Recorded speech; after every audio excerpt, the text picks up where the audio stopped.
he can't call. Right. You'll be stuck. You're stuck. I want to talk about the topic, and then let's introduce our guest. Do we have a guest? Excited. Yes, we have a guest today. I'm so excited. We have a guest. Yay. Our topic today is Super Bowl safety or safety in large venues. You know how you can be safe from the Super Bowl?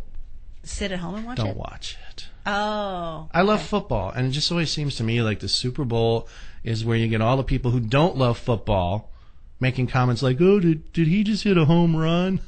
Like, oh, God. Get out of here. I love football, so I almost never watch it. The weekend that I watch is the AFC Championship and the NFC Championship. 2 games. At least one of them is going to be good.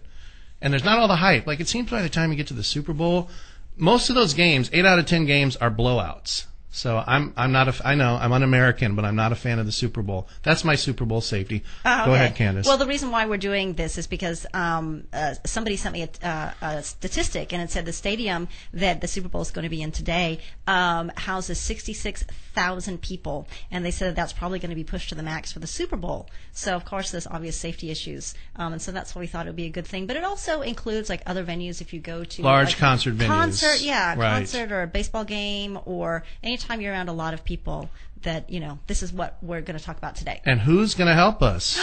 We have a great guest today. She's awesome. She's an actress, and she's a model, and she's done a lot of great work. And Christa her name is Campbell. Christa Campbell. Krista. Let me say it right. Christa. It's Christa. I can't read my own handwriting.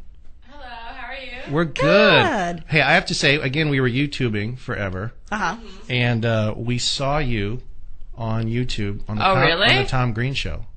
Oh, yeah. That's And I got really nervous because you were giving it good to Tom. I know. We thought it was great. And you were talking about Skype, too, which we just talked about before you got in. Oh, I can't even remember what I said on the show. Well, he had somebody who called him, was a fan, had bought an album, and then he started running him down like, who do you just sit around with no friends? And you're like, hey, Tom, he bought one of your comedy albums. Oh, right. I don't even remember. Wow. Were you talking on the phone to some of his...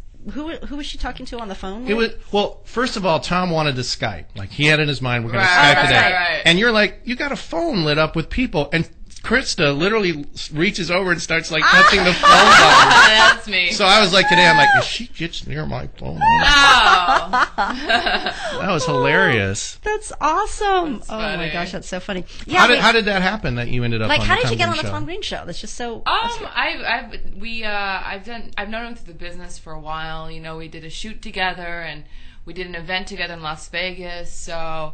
He just asked me to come on, and I was like, okay. So I think I did it like once or twice, maybe twice. And, that's it. I had a friend who had a strange game show on his show for maybe like 2 or 3 weeks, and then it got canceled. Well, you had another friend that was on. Is he still doing his show? I don't know. I'm not sure. That's a good question. I'm not sure. I mean, it's just out of his house. Why should he stop? Right. It looks pretty good for being out of his house, though, because I saw it on YouTube, and I was like, yeah, oh, he has did like a pretty a good full job. studio in his house and everything. So I'm not sure if he's still doing it or not. What year was that?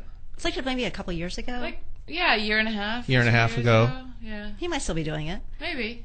Isn't it amazing that he dated Drew Barrymore? Like, they were engaged, right? I thought they were married. Were they married? Yeah. They were married. Yeah.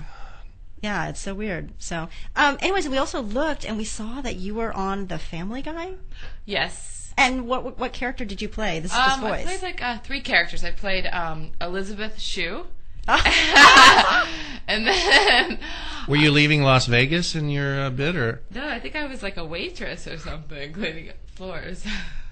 Oh my gosh, that's Wow. hilarious. So you're Elizabeth Shue. I played, and then like blonde girl. I played like 3 characters, just the voices of 3 characters. But it was pretty fun. I mean, it was the easiest job I've ever done. Like, you basically come into a studio like this, you sit down. You come in sweats, yeah, it's and great. It takes about a half an hour, and you just read your script. With the other actors are there. So you do it, So was Seth there? Yeah. Mm-hmm. Was he really funny and? Yeah, I've known him for a long time, and he actually called me and asked me if I wanted to come do the show. So, yeah. So I was friends with him before before the show was successful. When it was successful, but it was like something happened. Well, didn't it go and then it somehow it got canceled? It got Yeah. originally canceled, and they brought it back. It was so popular on DVD that they brought it back.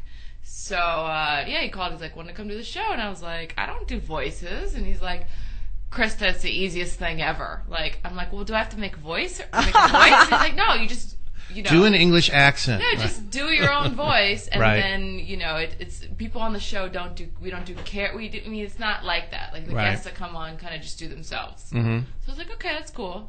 Yeah, it's such an interesting bit of trivia because most of us that are just actors don't really do voiceover, you know? Right. And so it was weird to see. I was like, Family Guy, that's just awesome. I That love was that show. listen, it was the easiest paycheck I've ever gotten. It was like, And you did- come in for 15 minutes and make, some money. So Don't have to wear And makeup. you did don't like have to 2 get your weeks hair of done. research to be Elizabeth Shue, like to no, pull I yourself didn't into. even read the script till I got in there. Oh, I really? was like, what am I thinking? Okay, let's do it. It was like easy, Right. It was so easy. So Yeah, we were looking at your credits. We were really blown away. A lot of our favorite stuff. Betty Page on an E And we show. love Betty Page. Yeah, she's pretty, iconic. So she's a cool lady. Now, can you dress up for Halloween now? Do you do Betty Page Halloween? No, I just put her like in a documentary thing. Like, I mean, that was like one of the first things I've ever done in my life. Right. So it was sort of like. But you kind of have a Betty Page-esque kind of look, the fair skin, the dark hair, the light eyes, Right. The kind of pin-up thing. So I can see you doing that, definitely. And then the other thing we also noticed, Wicker Man, pretty cool. Yeah, that was fun. Yeah. I haven't seen Wicker Man. I don't know what that's about. Is it a horror? It's a horror movie? Sci-fi-ish. It's okay. But it's got Nicolas Cage in it, Nicolas though. Cage. So. Yes, it's okay. Cuba Gooding Jr. and Hero Wanted. Yeah, I did. Actually, done 3 movies with Cuba. Really? He's a great friend, and he's a really great actor. And Did you know about him being in the movie Harold?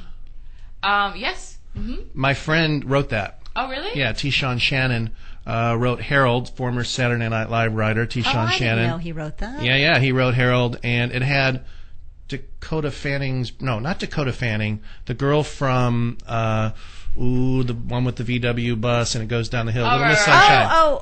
What's the little gal? Abigail Breslin? Yeah. Her brother, Jimmy Breslin, played a 13-year-old boy who had gone completely bald, and he used that to go buy liquor cheap because he looked like he was older, so he would go buy liquor. I haven't seen the movie, but I did hear about it. Yeah, and that was Cuba. That's very cool. Yeah, I think he produced it as well, right?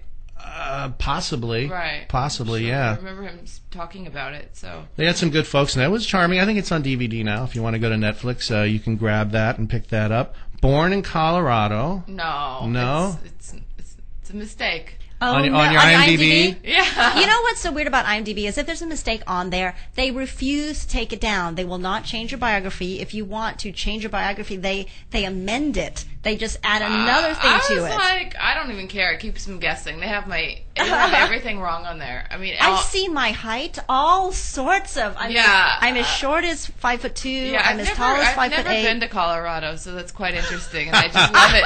And I've written them, and I've said this has been published in numerous magazines and whatever because people take that information and it's not true. Who put it up there though? I don't know. That's so crazy. So it's like they published it, and they have my wrong birthday, I have everything. So I'm like, whatever. I guess, yeah, you have to let it go. I mean, I've been told that I have a website that said I'm Filipino, that I'm, like I said, 5'2" or Well, what am I 5'8". gonna? It's Yeah, just I'm like, crazy. well, you know what?